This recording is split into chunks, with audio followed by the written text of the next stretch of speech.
This is Money Moves on VSiN, the sports betting network. What's up, folks? Welcome in. It is another episode of Money Moves here on VSiN, the sports betting network. Jonathan Von Tobel flying solo for today. Stormy Buonantony will be back tomorrow, out gallivanting in the wonderful state of California.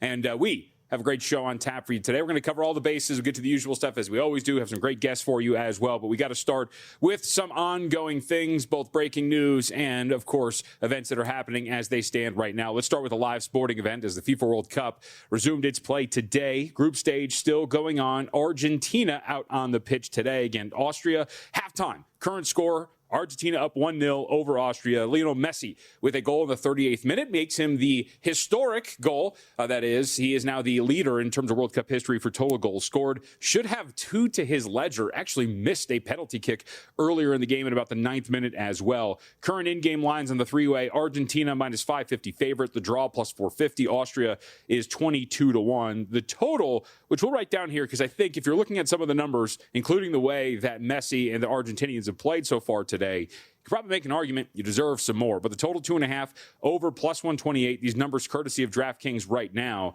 But given the way that Argentina has been playing so far, over a goal in terms of expected goals so far, 60% possession, 2 shots on goal.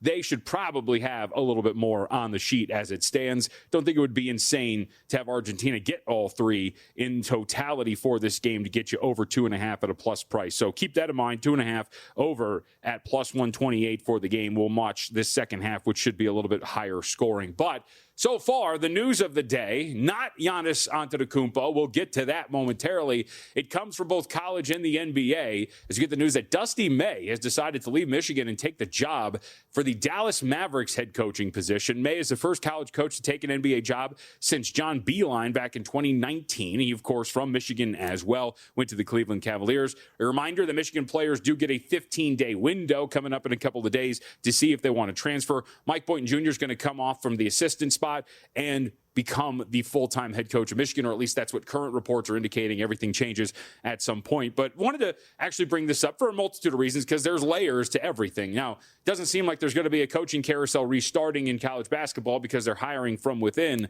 But Michigan is 10-1 currently to win the national championship. They did have a busy and strong offseason, including landing Brandon McCoy Jr., the 5-star guard, 6'5", 190, pretty talented kid, 10th overall nationally according to 24/7. So it's going to be interesting to see what happens, but hiring from within, one would assume that you retain, of course, most, if not all, of the talent that you have on this roster. And the other part is the Dallas Mavericks aspect of this.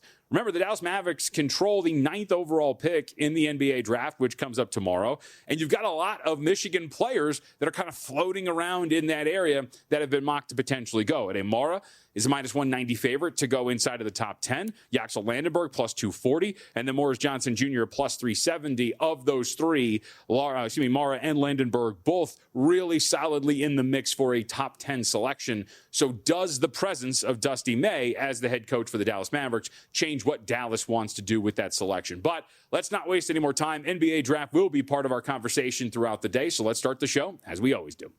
It's time for the top headlines and topics of the day. This is The Rundown. Well, let's not bury the lead at all because it's a big day here at the Vegas Stats and Information Network. NFL Guide Day. That's right, the NFL Guide out this week. Very much looking forward to diving into it. Read some of the features that we have up in the guide, and we'll talk about a couple of those things today, including some thoughts on alternate win totals. Adam Burke does a really great job breaking those down, and the race from worst to first. There's a lot of candidates, obviously, 8 of them. There's 8 divisions. Which ones actually have a shot to go from worst to first? We'll discuss every single one of those and some of the tidbits that we're going to get in the NFL Guide. VSiN.com/subscribe to get your hands on that bad boy as part of a VSiN Pro subscription. It's also the World's Game because the FIFA World Cup currently underway right now. We've got a lot of really fun contests coming up later today. France and Iraq will go at it coming up at 2 p.m. Pacific time. We also have Norway and Senegal, one I've got my eye on, as we got Erling Haaland to lead in goals scored, although Messi with 4 so far in the tournament and maybe more to come, and a little bit of life support already to start. But Norway-Senegal should be a ton of fun, and Jordan-Algeria ending the night. But we'll look ahead, too. We have a lot of news coming out of the World Cup, a change in goal for the Mexican side, and more. So we'll have some thoughts on those as we move forward. But I think, come on, I'm in control of the show. Where else would we begin? It is a holiday? Draft Day Eve. The NBA draft is upon us. Tomorrow is the day we will finally get to see who will be selected first overall, potentially by the Washington Wizards, although all reports are indicating that indeed the Washington Wizards will make the selection. All of the noise and the chatter around a trade potentially happening between Washington and Utah has all but died, and the expectation is that we're going to go off in the order that we expect when it comes to the top of the draft. Washington, Utah, Memphis, and Chicago in the top 4. Everything's going to start really at the top 5, but we'll start at the top. No real big changes when it comes to the odds to go first overall, because really been no big changes when it comes to any of the news surrounding this. AJ Dybantsa over at DraftKings minus 425 to go first overall. Darren Peterson at 3-1. Then you get into the double digits. Cam Boozer at 28, Caleb Wilson 90, so on and so forth. We do have some new intel relatively from Brian Wu of ESPN and others around the top of the draft. We can make this quick because really we know what's going on here. But I wanted to focus on one thing from Wu that then we can tie into here some of the odds that you're going to see. As you can notice, not only at DraftKings at minus 425 for Dybantsa, but over a $4 favorite, both at BetMGM and at FanDuel go with the first overall pick. From Brian Wu's latest mock draft up on ESPN, updated just a few hours ago, quote, the margin between Dybantsa and Peterson is viewed in the league as razor thin. Dybantsa is still considered a favorite by rival teams. And if the Wizards pass on Peterson, the expectation is that the Jazz will comfortably select him anyway. There was a news report from Grant Efsath over the weekend, covers the Dallas Mavericks and in the Dallas area. Two things. First off, one of which is that Peterson actually did meet with the Jazz this weekend. So that's a change. Maybe that means that Peterson is going to go to the Utah Jazz. Maybe he sees the writing on the wall. The other is that he has reported that Dybantsa will be the first overall pick. Not maybe, not that he's being considered. Grant Efsath has reported that he is going to be the first overall pick. Now, Grant's report has not really shaped the market that much, as we haven't seen it budge. Still over a $4 favorite for Dybantsa.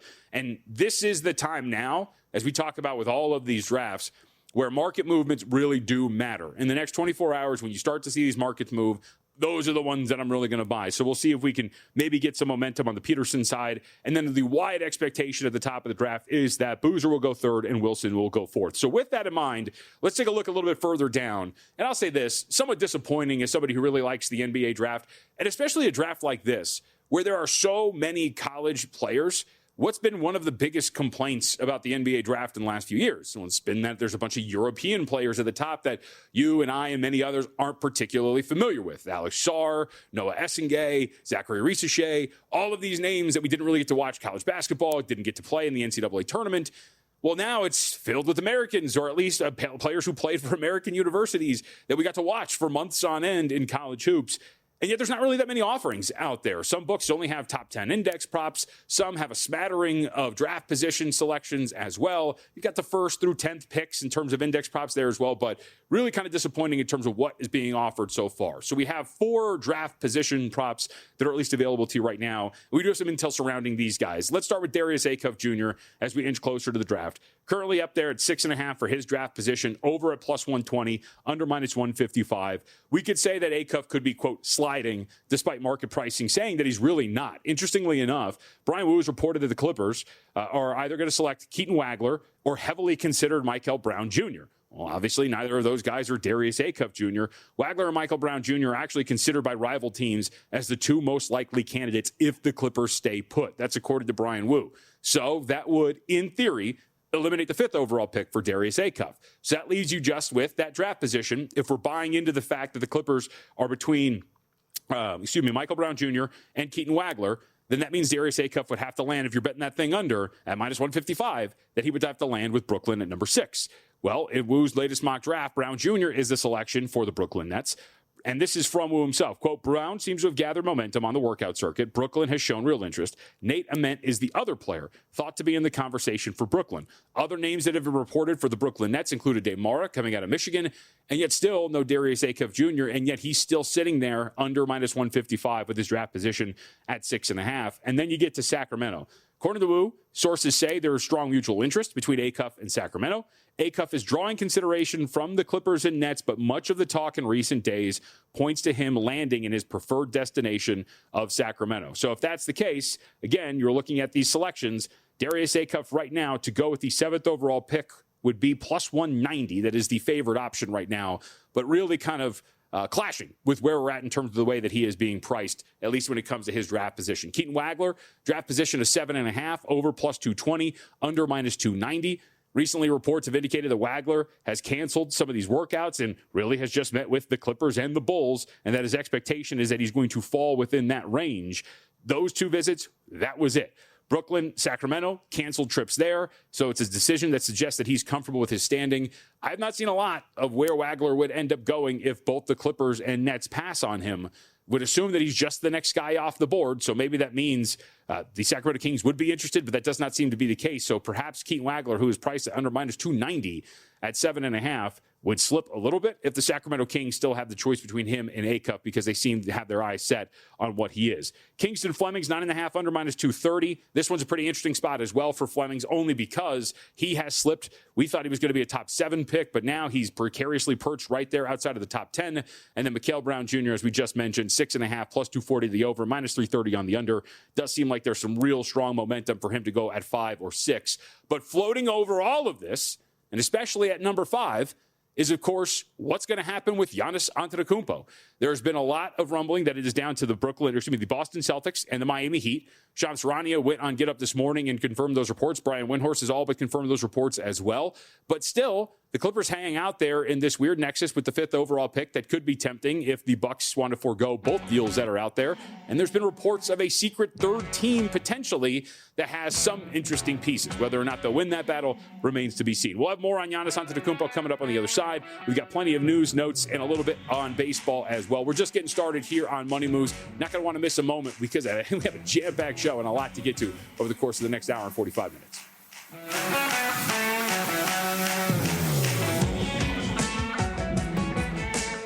Hey, let me get your attention real quick, podcast listeners. I've got something for you that feels too good to be true. First, credit where credit is due. If you're listening to this podcast, you're already leveling up your betting game. You're riding along with our best bets and top angles. And when there's a good game on, you're probably getting involved with a few props and alt markets as well.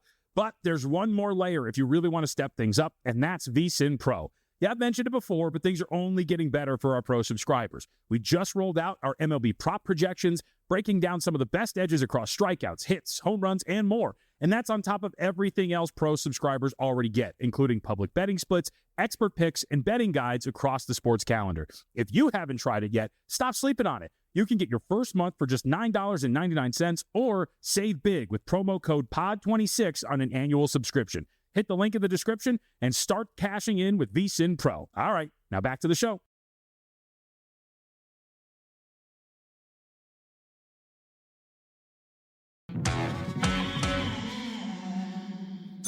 You're watching Money Moves here on VSiN, the Sports Betting Network. We're back out on the pitch for the Group J match between Argentina and Austria here in this, 52nd minute. A 1-0 lead still for Argentina right now. A couple of chances early on, but nothing important, so we will keep an eye on that as we push forward here today. Remember, go to VSiN.com/subscribe. Check out everything we have to offer, and we'll get back to the association. Really nothing of note when it comes to the Giannis Antetokounmpo sweepstakes at this point right now. I mean, we're still just waiting. The reporting over the weekend was absolutely irritating from NBA heads. There was one reporter who tweeted out, "Did everybody just get the same? It's close text," to which everybody who wanted some attention responded, "Yes." It is 11:15 a.m. Pacific time, and we have yet to see anything move on that. We'll have some updates on that and some odds and details on what some of these trade packages are going to look like for Giannis Antetokounmpo. Shout out to Will Hill, who was with us last week and talked about betting Giannis to go to the Boston Celtics, and by all accounts, it is down to 2 teams, Miami Heat and the Boston Celtics, to land the services of the Greek Freak. But we push on. It is a good day here at the network. The NFL guide now out, and we can check these things out. You can go out, VSiN.com/subscribe, get your hands on it this week. It's going to be absolutely fantastic for you. And remember, as you get closer to the season, this will be updated as well. But a lot of great content in the guide as usual. But you want to get your hands on this because if you get $175, full VSiN Pro access through the Super Bowl, so it doesn't include just the guide, but both versions of it and everything we do from now until the end of the NFL season. And that is a long time from now. Go to VSiN.com/subscribe and check it out today. So there's 2 things I wanted to go over from the NFL guide today that I thought well, I mean, they all have some really good value, but some real strong value to start with because win totals are obviously going to be a ton of fun to get to. And I say this all the time, and I give our guy Adam Burke a ton of credit about this when it comes to NFL win totals. And generally I'll say, hey, look, when you want to bet a win total, if you have a feeling that a team is going to go over or under their win total, it would behoove you then to look at an alternate win total because more often than not, they will clear those by a pretty good margin. So let's see what Adam has to say about what we have seen from these teams when it comes to some of the results in the win totals that you bet into. In the 2025 season, 13 teams, I should say, went over or under their win total by 3.5 wins. That was last year alone. Of the last 4 seasons, 62 teams went over or under their win total by at least 2.5 wins. That is 48% of 128 team seasons over that span that went over or under their win total by at least 2.5 wins. So again, the whole point here being, the premise being, is that you should look, if you're going to bet a win total, at some of these alternates. The examples from last year, and these are just the teams that missed their win total mark by 3.5 wins, either over or under. We know the Cincinnati Bengals win total before the season started was 9.5. They ended up going 6-11. The Broncos were 9.5. They went 14-3. Cardinals win total was 8.5. They ended up with 3-14. The Chiefs 11.5. They ended up going 6-11.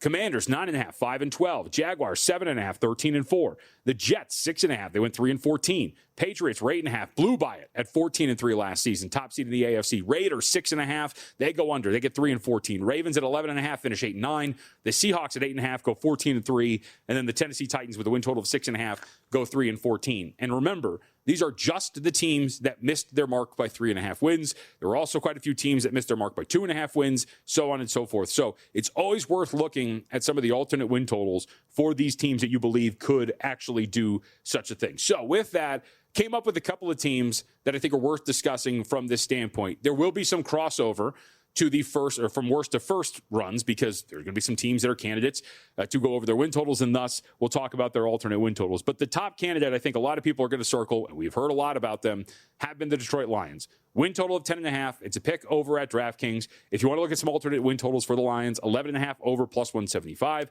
12.5 over plus 320. They have the easiest strength of schedule in the National Football League by opponent projected win total. The Lions are going to be a very popular team as we head into the year. Maybe not so much from the perspective of, hey, winning the Super Bowl, but winning a 1 seed, having the most wins, going over their win total, and for bettors looking at this team to potentially go over those numbers, I think you're definitely worth looking at, just considering what we saw last year. Say what you want about the Patriots and the MVP and all that stuff. The Patriots supplemented their wins by destroying the easiest schedule in the National Football League and one of the easiest schedules that you're going to see. The Lions have that opportunity yet again this season. And the Lions, much like the Patriots, are a competent team, competent enough at the very least, especially what they have on offense, the coaching staff, that they're going to be able to take advantage of some of the opportunities that are placed in front of them. And on the schedule, they've got some regression candidates as well, namely among them 2 times against the Chicago Bears, which we can talk about a little bit later. But the Lions are going to be one of the top candidates to potentially hit this mark here that we're talking about, going over by a decent amount when it comes to their win totals and playing some of those accordingly. Friday, Stormy and I talked about the AFC North. Cincinnati Bengals are also, I think, one of those candidates to look at here when we're talking about playing some alternate win totals. These to the over. We'll have some under candidates as well. But if you look at Cincinnati, win total of 10.5, shaded to the under at minus 140, overs plus 115. DraftKings only had 11.5 as an alternate win total available at plus 210 to the over. They have the 3rd easiest schedule in the NFL coming into this year. You talk about the investments that they have made on defense, both at the edge rusher position and at safety. This should be a unit that is much improved. You don't need them to be the best unit in the NFL, although I think they're actually going to finish inside of the top half when it comes to metrics like expected points added by opponents. What you just need for them is to be competent. So with the 3rd easiest schedule left in the NFL, a defense that is widely improved, one of the best wide receiver core, in the NFL, and one of the best quarterbacks when fully healthy, and there's a big if there. We've seen that Joe Burrow has not shown that he can be consistently healthy, but still, this is going to be a candidate, a very strong candidate at that, for a bet over, and a bet over at an alternate win total at 11.5 to about 2-1 or so for the Cincinnati Bengals. The Ravens, I think, fall into this category as well. I've got some questions, not that I think they're going to be awful. I'm waiting to see what this Ravens team is going to look like. I feel jilted and burned from last year, as I, amongst many others, were like, this is my top-rated team in the NFL. And then they came out and won 8 games, were absolutely awful on defense. But you can't deny that everything sets up for Baltimore pretty well. The new coaching staff, the investments that they have made, and then you would assume the same level of production from an MVP candidate like Lamar Jackson, who has played at the level that he has at this point of his career. Win total for the Baltimore Ravens, 11.5. Unders minus 140. So if you wanted to play some alternate win totals here for the Baltimore Ravens, 12.5 over plus 215. And then if you're really high on what Baltimore can do, as somebody who's high on Cincinnati, I'd probably not invest in this way, but still 13.5 over plus 425. They've got the sixth easiest schedule left. Actually, I keep saying left. They have the sixth easiest schedule in the National Football League at this point when it comes to projected opponent win totals. And the last team that I'm relatively high on, personally at least, and this was one of the bets that I had in the guide, I'll have my predictions coming up here in a minute, that we had up there. All of the VSiN talent hosts and, of course, guests were in there submitting their selections for divisions and more. But the Atlanta Falcons, I think, are in a really good position. This is my blind belief in Kevin Stefanski. It might come up as something that bites me by the time we get to the end of the regular season. And it seems like every year we, the collective, think that the Falcons have something to deliver because of the skill position talent that they boast. But this seems like this finally could be it. You've got an offensive-minded coach at the helm in Stefanski. Win total is 6.5. It's barely shaded to the over at minus 115. 7.5 is the alternate win total at plus 136 to the over. 8.5 plus 250 to the over. And then 9.5 plus 450. You see here of my predictions for the guide. NFC South, Falcons were my winner. I'm buying in. Now, a lot of my prediction is that the Falcons are going to start Tua Tagovailoa at quarterback. I think he's going to win the job. I think that we have seen the upside of Tua enough, especially when he's operating at his peak. As I put it in the guide, he found himself on the fringes of some MVP races when he was actually playing relatively well. Now you look at this team playing indoors in a division where you get to avoid these frigid spots that you have to play late in the year. The skill position talent's there. You have a quarterback coach and an offensive coach, I should say, who can really get the most out of some of his guys. I think the upside's really strong for the Atlanta Falcons. But it's not just about betting these things over. You should always talk about whether or not we're going to look at some of these unders. I got burned last year, the Miami Dolphins. Alternate under on their win total, missed it by a half win. If you want to call it like that, it makes me feel better at least. The Dolphins did not get there. I think one candidate for this resides in the same division, and it's a good thing that Stormy's not here today. Carolina Panthers, win total is 7.5, shaded to the under minus 130. 6.5 is plus 134 to the under. 5.5 wins, under plus 245. They've got the second hardest schedule in the NFL. This Panthers team offensively, if you look at some of the efficiency metrics from last year, they were bad. And as much as Bryce Young has shown some improvement, so much of what they did on offense was heavily relying on a rushing scheme that had to do all of the work. The defense is improved. They go and add a big piece there. But I don't know if I buy what this Panthers team is selling. And in an NFC South with a Falcons team that I think has a real strong upside and is not the worst in that division, a Saints team that has a lot of buy signs when it comes to their upward momentum. We'll talk about them coming a little later. I think the Panthers find themselves as the odd man out when it comes to NFC South in terms of finishing last in this division. And I think you could definitely look at this team to potentially finish with fewer than 5.5 wins at about a plus 245. Might be a rough year for this group. But overall, look, these predictions, sometimes I like go cute. I think a couple of years ago, I had like a Dolphins-Browns Super Bowl. For me, went with the rematch in the Super Bowl. Rams, Bengals, a rematch. I'm buying in on Joe Burrow and this team. Hard not to buy in on what the Los Angeles Rams are selling. Bengals are my Super Bowl champion as well. But you can find all of this stuff here in the guide. You see all the selections up there for division winners, our wild card selections, our conference champions, and more, along with our Super Bowl champs, along with a ton of best bets. So check it out today. Go to vsin.com/subscribe. You check out everything we have to offer. That includes our special, which is going to get you everything we do from now through the end of the Super Bowl. It's a ton of great content. Remember everything that starts in between. Hockey season will start. NBA season will start. College basketball, college football, everything that we do from now to the Super Bowl, all part of what this package is for you over at vsin.com/subscribe. All right, let's hit a little bit of baseball on the other side. We got a lot of games going on. Got some good indicators, some guys to buy low, sell high, and more. So don't go anywhere. It's Money Moves here on VSiN.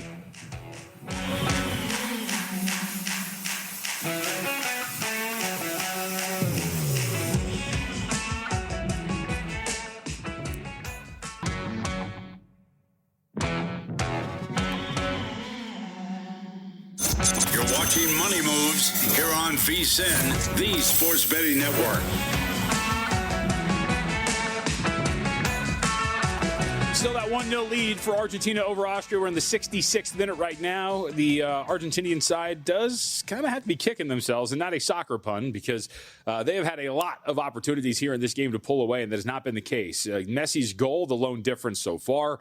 For those who are just joining us who have not been tuned in, Messi also missed a penalty opportunity very early in the game that would have put them up 1-0, but instead just a lone score so far in the 66th minute. So keep an eye on this. as Group J play, of course, underway right now. Good slate of contests, Norway and Senegal later today. That will be a ton of fun, worth looking at, and I am very excited to see what some of our guests have to say about that. Malcolm Bamford's going to be with us from the SGP Group Premier Podcast, 12:15 Pacific Time, 3:15 p.m. for those of you on the East Coast. We'll talk a little bit about the late slate what we're going to have tomorrow as well. But best part about summer is we do have a lot going on. It's not just the NBA draft or free agency that is upcoming. Of course, Summer League will be part of that. We'll have that coming up in a month.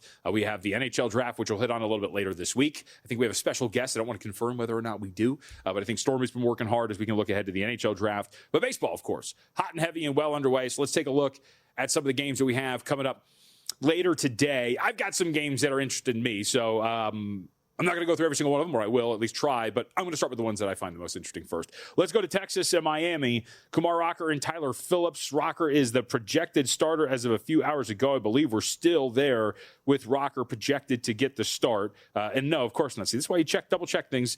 Tyler Alexander is going to get the start. But either way, focus here is not so much going to be on Rocker as it is going to be on Tyler Phillips, who's getting the start for the Miami Marlins. Miami has won 4 straight, of course, coming into this matchup. Phillips with an interesting profile at this point. 3.10 ERA, 4.21 expected, 4.23 fielding independent.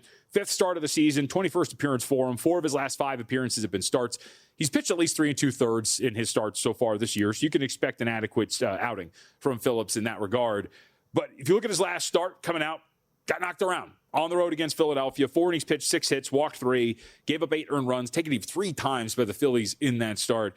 Struck out 4. Walk rate and the batting average on balls in play, if you put those things together for Phillips, one would think that you're probably going to at some point pay for the transgressions that you're putting out there on the diamond. He's walked nearly 12% of the hitters that he's faced up to this point. 267 batting average on balls in play. Now, I was texting with our guy Adam Burke, who will join us tomorrow, about Phillips' profile, because if you look at it, he's actually got some pretty solid swing and miss numbers, whiff rate, and of course, chase rate.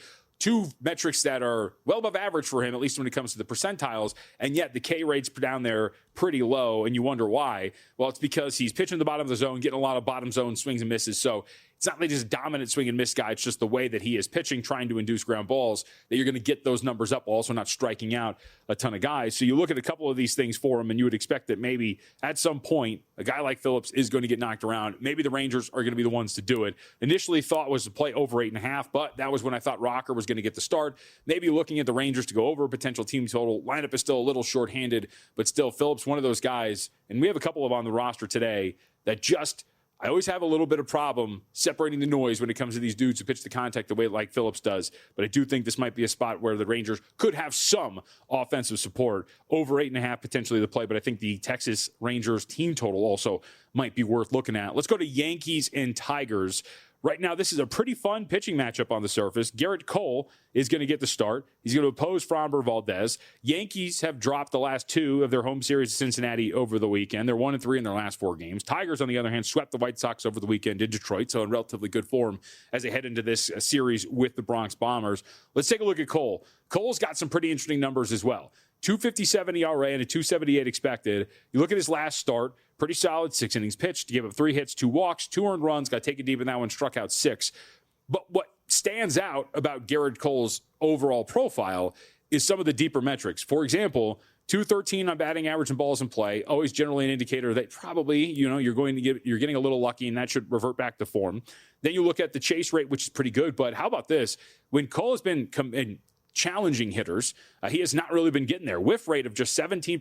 That's in the 3rd percentile. Now, he's working his way back, so I don't expect that would be something that holds. But at this point right now, pretty lucky on the balls in play, not having success when challenging hitters in the strike zone. One would assume that maybe you get inching closer to that 4.21 fielding independent. Contact numbers are really good for him, though, and we always talk about this, but you can see that in some of the noise. These the expected ERA tied and weighted pretty heavily to some of the contact numbers. Fielding independent, not so much. So that's why you see that discrepancy. But it's going to be interesting to see if Cole reverts back to the form a little bit here against Detroit. On the other end, though, it's Framber Valdez, not a pitcher maybe that you really want to invest in at this point. 4.09 ERA, 4.49 expected, 4.34 fielding independent. The epitome of average so far for Valdez. Last start against Houston, the revenge start, pitched pretty well. 6 innings pitched, 6 hits, 3 walks, struck out 6, didn't give up an earned run. How do you fare against this Yankees lineup, though, even as shorthanded as it can be, is really the question. hasn't been getting any guys to swing and miss when he challenges them inside the strike zone. He's in the 18th percentile of whiff rate. He's only struck out 18% of the hitters that he's faced up to this point, and he's given up some hard contact. That's generally what Valdez does, but Yankees team total is at 4.5 for today. I think you could maybe ask them to have some success against Valdez, considering what he's been throwing out there for the most part, if you look at the larger sample size of work that we have seen so far. Let's go to the National League, where the Phillies and Nationals will go at it. Rangel is going to get the start for the Phillies. Don't really know too much about him. Small sample size dating back to last year and the very lone start that he made this year, but Foster Griffin is going to be the focus. We saw the Nationals open up about $1.16 favorite. They're upwards of minus 125 right now. 10 over minus 110, so a pick both ways. We're pretty much seeing the same price here.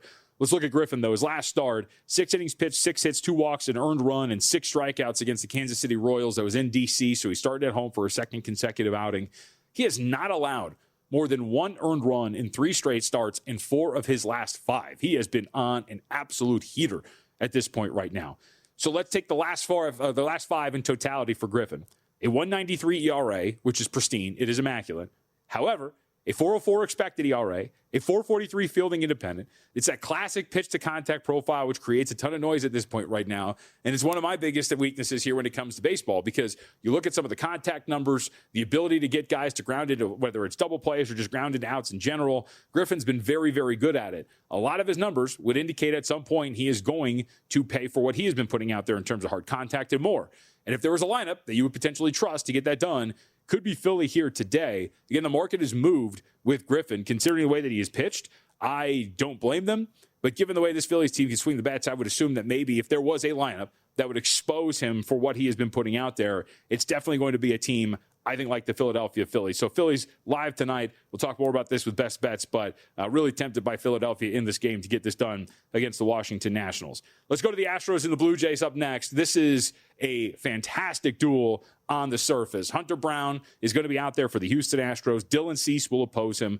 Brown, of course, dealt with a long-term absence because of injury, so he is back out there. His last start, which was his first start back, that was back on the 16th against Detroit, gave the Astros 5 2/3, 7 strikeouts, 3 walks, 1 earned run, was right back to where he was when he got off, or excuse me, when he went to the injured list here. Dylan Cease is going to be on the other side. Cease has been incredible too. 2.71 ERA, 2.38 fielding independent. The command issues have been there for Cease, but the improvement for him so far this year, he's not giving up home runs at such a high rate.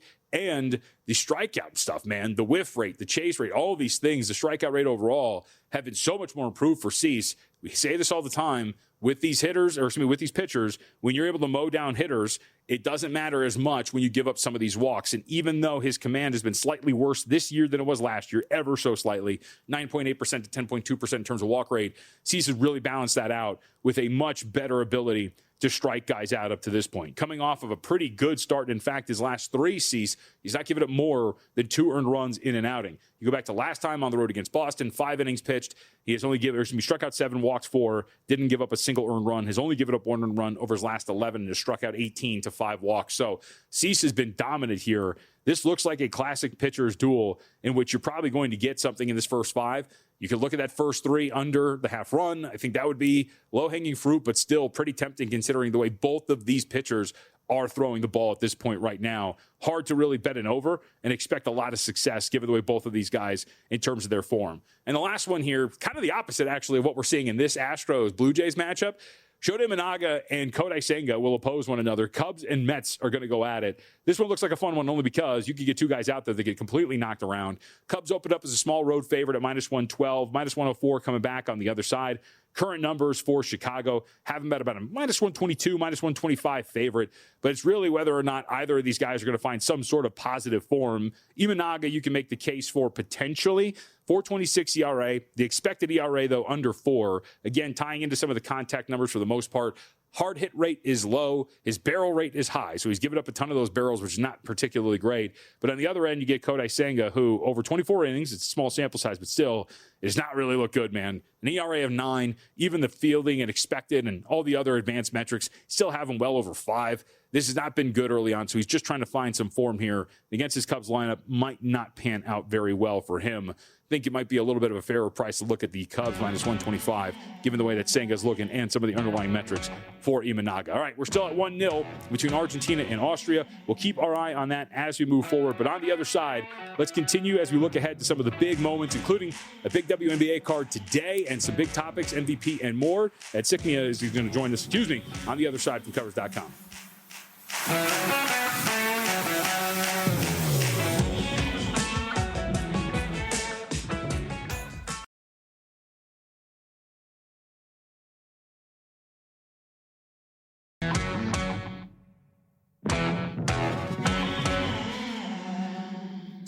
You're watching Money Moves here on VSiN, the Sports Betting Network.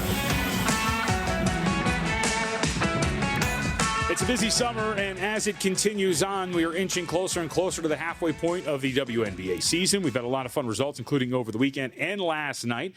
Los Angeles Sparks got a big win at the gun against the New York Liberty. To talk about that and much more, we have Ed Sikmia with us, Covers.com. Got a lot of good games today, including, of course, the Indiana Fever and Caitlin Clark out there on the floor. But wanted to zoom out a little bit before we get to some of the games for today, Ed, and discuss just with you, as we saw yesterday, some of the big results and over the weekend. One of them was Washington going out there on the road and getting a win over the Minnesota Lynx.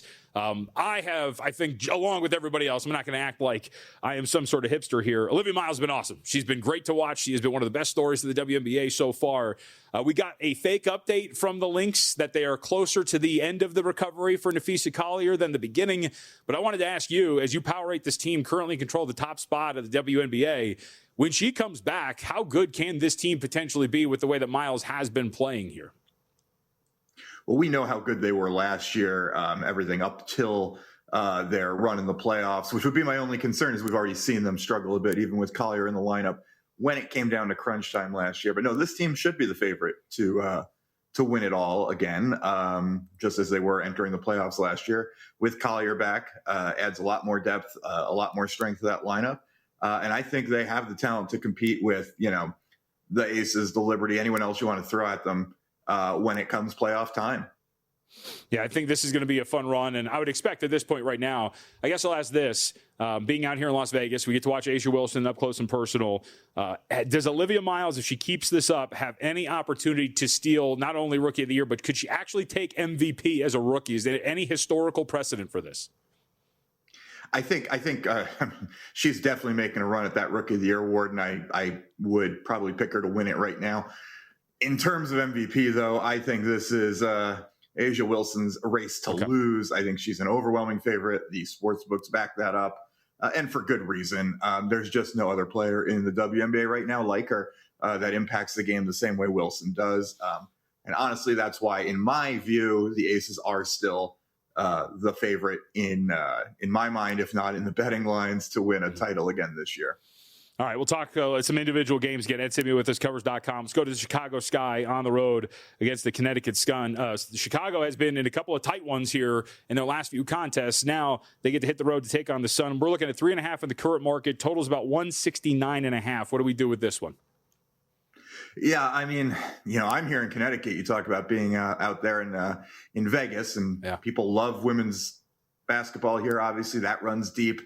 And there's been nothing more disappointing than the Sun this year for us, especially knowing we're losing them all probability, unless something really changes at the last minute. The issues here for the Sun are they're not really good at anything. They give up too many points. They don't score enough. And I actually like the over in this game, even a point higher. When I was originally looking at this game, it was up at 170.5. The Sun are the second lowest scoring team in the league. Both teams are in the bottom 5. So where are the points coming from? Well, it's because neither team plays defense either, especially when that comes to Connecticut. They're near the bottom in points allowed. And then you look at Chicago. They've scored and allowed over 90 in each of their last 3 games. These are teams that are going to end up most likely in a shootout. The pace is going to be pretty high. I like the over here. All right, let's go to player props here because one of the things, and I've been trying a lot more, especially this season, watching a lot of these individual games and these performances. Angel Reese has been playing really well over the last few games and just this season overall. Just the other day becomes the fastest player in WNBA history, reached 1,000 rebounds in action today. This Dream Team has actually been pretty solid too. What are we looking at here? They get Toronto, who's a little shorthanded. Dreamer laying 13.5, 14.5 with a total of 178.5, coming off of just a pummeling of 2 games against the Fever over the last few days. Yeah, the number's a little too big for me to attack there, even though I do love the way the Dream are playing. As you said, coming off this 2-game sweep home and home against the Fever. We know the tempo, as their name would suggest, they're willing to push the pace a little. They are the worst in WNBA in terms of points allowed, points per 100 possessions. And when it comes to Angel Reese, that's what I'm targeting in this game. I think I love her over. If you can get it around 15.5 points, her scoring over. Look, I know the memes are out there. If we have some more casual WNBA viewers, that's probably what they know Angel Reese from, right? The truth of the matter is you can't bet based on things like that. She's hit that over 15.5 in 5 of her last 6 games. Her double-double prop is almost an automatic. If you want to throw that in the parlays, you're not going to get a lot on it, but great value add. I like to say, just when we point stuff out about her, that she has a higher field goal percentage than Caitlin Clark, of all people. You would never suspect that based on the memes. Doesn't make her a better shooter, of course. They're very different players. She's a good offensive player, keeps getting better, and I think her points props are right now very undervalued, and I think you're getting a good value at 15.5. Where do you stack them up with the Liberty? Because obviously New York's been shorthanded themselves. Sabrina Ionescu was hurt for a while. She's barely working her way back over the last couple of games. But the Dream are currently ahead of them by about a game so far. New York's lost their last couple. But from a power rating standpoint, are the Liberty, when all is said and done, going to rate out as a better team than the Dream when they're fully healthy and everybody's got their legs under them? I have the Liberty as slightly ahead of the Dream when fully healthy, as you said. They've had a very little Ionescu on the court. But when you had Stewart, Jones, and Ionescu all together, I think at a pure talent level, you have to rate them slightly better. I want to see more to decide that, though. That would be how I feel right now. I don't know by the end of the season, just the way the Dream have been playing. Maybe they are still being underrated, even as you said, when in a power rankings sense, when you're talking about a fully healthy team. All right, let's go to the Indiana Fever. A lot of people will be looking at this one. Obviously, Caitlin Clark front and center from a star standpoint. Fever, from a side perspective, though, have not been covering numbers. They're 3-6 ATS in their last 9. Number against Phoenix, they're about a 7.5-point favorite. Total's 177.5. But you've got a player prop here that you like for this one. Yeah, I did take the player prop. On balance, I do like the Fever to cover here. They're taking a big step down in competition after those 2 games of the Dream. They should be able to handle the Mercury. I don't see Phoenix keeping up in terms of scoring against, a Fever team that can just run up the offense for 40 minutes. They lead the WNBA in scoring, pace metrics, and that's going to be hard for Phoenix to deal with. But we have Caitlin Clark here, who's averaged 26 points a game over her last 5 games. You can get her at an over of 21.5 in scoring. Normally, I like to attack her assists numbers, but lately, actually a little bit down in that category. Not down far, but enough that I feel more comfortable. She seems to be taking on a primary scoring role for the Fever. Not that she ever wasn't a big scorer for them, but really taking over games in terms of scoring lately. And I like that to happen again tonight against Phoenix. All right. Ed Semio with us here, Covers.com, going over everything with the WNBA schedule here on Monday. Last game on the rotation, only 4 today. Dallas on the road against Seattle. I would assume this is a tough spot for Dallas. They have this furious comeback on Saturday against the Chicago Sky. Now you got to go out there to Seattle to take on this team, but they're big favorites, 170.5. What do we do with the Wings here? Yeah, despite all that, I still like the Wings in this game. We've already seen them blow out Seattle once this year. And while you don't want to put too much into one result, I think the fact that they won by over 20 points in that matchup does say something. We know the Storm tend to play slow. They're a very inefficient offensive team. They're dead last in points per game. They're averaging around 77 points a game right now. And Dallas isn't the kind of team that's going to give up easy points back either, which would be something some teams would concern me with. Indiana for that, in that case, sometimes with the turnovers. The team is second in assists, second last in turnovers. So not surprising. They have the best assist turnover rate in the league, behind Paige Buchers. When they're playing these weaker teams, that kind of stops other teams from getting back in games with easy buckets. So, yeah, I like Dallas to take control of this game early and be able to cover that spread. All right, we appreciate it. Ed, we thank you for a couple of minutes here today. We got a lot going on. I'm getting distracted. We got this game between Argentina and Austria going on, too. So I don't mean to stumble and stutter, but we do appreciate the time. Thanks, man. All right, take care. Ed Seaman, again, covers.com. Check that out. A recap for you, too, as he's looking at the WNBA card today. Over in Sky Sun, Angel Reese over 15.5 points. Caitlin Clark over 21.5 points and laying the points with the Wings here today. All right, 1-0 still. Argentina up on top. We are approaching extra time, so we'll have our eye on that. We'll give our previews, too, as we look ahead to what's going to happen later today. On the other side, though, at into the second hour, the National Football League. We continue to look. NFL Guide Day today, so make sure that you have your guide. Go to vsin.com/subscribe. Make sure you're ready for all of the action coming up here this NFL season. We'll talk about worst to first contenders in the NFL. We've got a lot of candidates that potentially could finish last in their division, or last year finished last in their division, that could potentially finish first. I think there's about 4 with some legitimate shots to actually make that climb to the top of their division. We'll tell you who they are, and we'll tell you how you can bet them. We'll also keep our eye on what's happening in the final minutes here in this matchup between Argentina and Austria in Group J. So don't go anywhere. Second hour, Money Moves on the way.